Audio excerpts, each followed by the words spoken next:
In today's video, I will walk you through how to remove widget in Robinhood Legend. Please like and subscribe if this video helps you.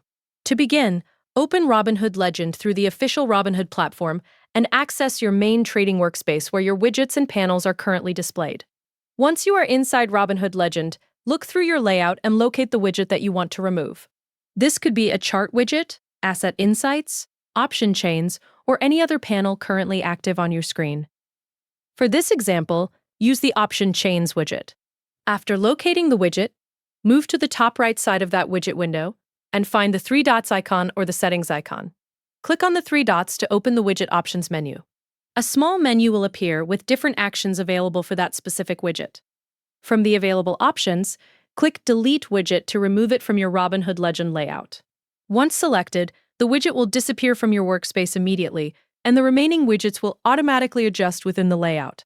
You can repeat the same process for any other widget you no longer want on your dashboard. This allows you to keep your workspace cleaner and organize only the tools you currently need.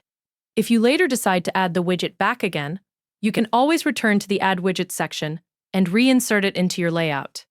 Removing unused widgets can also make it easier to focus on the charts, watch lists, and trading tools you use most often inside Robinhood Legend. And that is how you remove a widget in Robinhood Legend.